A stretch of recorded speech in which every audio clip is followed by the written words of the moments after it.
Hi friends, அஸ்ஸலாமு அலைக்கும். எல்லோரும் நல்லா இருக்கீங்களா? நாங்கள் ரொம்பவே நல்லாயிருக்கோம். இன்றைக்கி நம்ம ஈவினிங் டீ டைம் ஸ்நாக்ஸ் தான் செய்ய போகிறோம். ரொம்ப ஹெல்த்தியான ஈஸியாக செய்யக்கூடிய ஒரு ரெசிபி. வாங்க இது எப்படி செய்கிறதுங்க அப்படிங்கிறத பார்த்துடலாம். இதுக்கு நான் சின்ன கப்பில் 1 கப் உளுந்து தான் எடுத்து ஒரு 2லேருந்து 3 மணி நேரம் ஊற வச்சுருக்கேன். நம்ம உளுந்தை ஊற வைக்கும் போதே நல்லா 2-3 டைம் வாஷ் பண்ணிவிட்டு அளவாக தண்ணி சேர்த்து நம்ம ஊற வச்சுக்கலாம். இப்போ சின்ன மிக்ஸி ஜாரில் தான் சேர்த்து நான் அரைச்சி எடுத்துக்க போகிறேன். ஸோ 2 தடவையாக நான் சேர்த்துக்கிறேன். கொஞ்சமாக, அதாவது ஒரு 1/4 டம்ளர் போல் அந்த ஊற வச்ச தண்ணி நீங்கள் சேர்த்துனீங்கன்னா போதும். சேர்த்துட்டு நீங்கள் அரைச்சி எடுத்துக்கோங்க. நான் உளுந்து ஊற வச்சதுக்கப்புறம் அரைக்கிறதுக்கு முன்னாடி ஒரு 10 நிமிஷத்துக்கு பார்ப்போம் ஃப்ரிட்ஜில் வச்சு எடுத்துக்கிட்டேன். ஏன்னா நம்ம மெதுபோண்டா செய்கிறனால உங்களுக்கு நல்லா கிறிஸ்பியாக வர்றதுக்கும், உங்களுக்கு அரைக்கும் போது மிக்ஸி சூடாகாமல் இருக்கிறதுக்கும், நல்லா புசு புசுன்னு வர்றதுக்கும் இது நல்ல யூஸ்ஃபுல்லாக இருக்கும் இந்த டிப்ஸு. ஸோ கண்டிப்பாக நீங்கள் ஒரு 15 நிமிஷம் போல் ஃப்ரிட்ஜில் வச்சுட்டு அதுக்கப்புறமா இந்த மாதிரி மாவை அரைச்சி ஒரு மிக்சிங் பவுலில் சேர்த்துக்கோங்க. சேர்த்துட்டு இந்த மாதிரி ஒரு ஸ்பூன் வச்சு நல்லா ஒரு 2-3 மினிட்ஸுக்கு நல்லா நீங்கள் ரொட்டேட் பண்ணி அடிச்சு எடுத்திங்கன்னா உங்களுக்கு மாவு நல்லா புஸ்ஸுன்னு உங்களுக்கு பாருங்கள் நல்லா பொங்கி வர்ற மாதிரி இருக்கும். இப்போ நம்ம இதில் தேவையான இன்க்ரீடியன்ஸ் எல்லாம் சேர்த்திக்கலாம். தேவையான மிளகு நான் ஒரு 1/2 டீஸ்பூன் போல் நல்லா க்ரஷ் பண்ணி சேர்த்துருக்கேன். அப்போ குழந்தைங்க சாப்பிடும்போது தூக்கி போடாமல் அதையும் சாப்பிட்ருவாங்க. கூடவே ஒரு பெரிய வெங்காயத்தில் பாதி மட்டும் எடுத்து நல்லா பொடியாக கட் பண்ணி சேர்த்துருக்கேன்.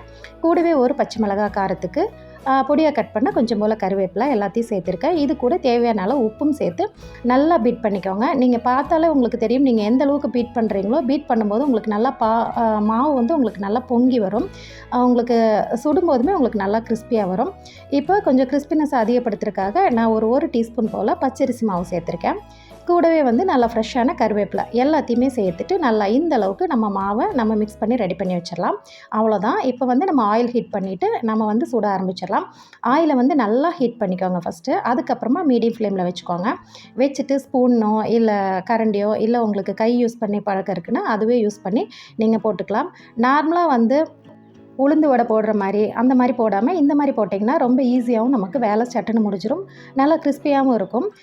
இன்னொன்று நிறைய பேருக்கு அந்த ஷேப் எடுக்கிறதுக்கு வராது. நிறைய பேர் ஜல்லி கரண்டி வச்சு யூஸ் பண்ணுவாங்க. கையில் தண்ணி தொட்டி யூஸ் பண்ணாலும் வராது. அந்த மாதிரி இருக்கிறவங்க இந்த மாதிரி தாராளமாக செய்யலாம்.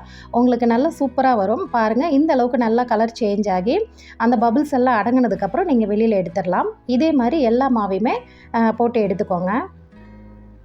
நம்ம இந்த மாவில் சோடா உப்பு எல்லாம் எதுவுமே சேர்க்கல. இருந்தாலுமே பாருங்கள் நல்லா புசு புசுன்னு சூப்பராக உங்களுக்கு உளுந்து போண்டா ரெடி ஆகிருக்கு. பார்க்கும்போது எவ்வளோ சூப்பராக இருக்குது பாருங்கள். இதுக்கு சைடாக சின்னதாக நீங்கள் ஒரு தக்காளி சட்னி, கார சட்னி அந்த மாதிரி வச்சு சாப்பிட்லாம். கண்டிப்பாக நீங்கள் ட்ரை பண்ணி பாருங்கள். ரொம்ப ஈஸியாக செஞ்சிடலாம். உளுந்தில் செஞ்சுருக்கறனால ரொம்ப ஹெல்த்தியான ரெசிபியும் கூட. இந்த ரெசிபி உங்களுக்கு பிடிச்சிருந்ததுன்னா கண்டிப்பாக நீங்களும் ட்ரை பண்ணி பாருங்கள். வெளியே கிறிஸ்பியாக உள்ள நல்லா சாஃப்டாக இருக்கும். நம்ம சேனல் இப்போ தான் நீங்கள் ஃபஸ்ட் டைமாக பார்க்குறீங்க அப்படின்னா நம்ம சேனலாக உள்ள சப்ஸ்கிரைப் பண்ணிக்கோங்க. நெக்ஸ்ட் ஒரு ஈஸியான டேஸ்டியான ரெசிபியோட எல்லாருமே மீட் பண்ணுறேன். தேங்க்ஸ் ஃபார் வாட்சிங்.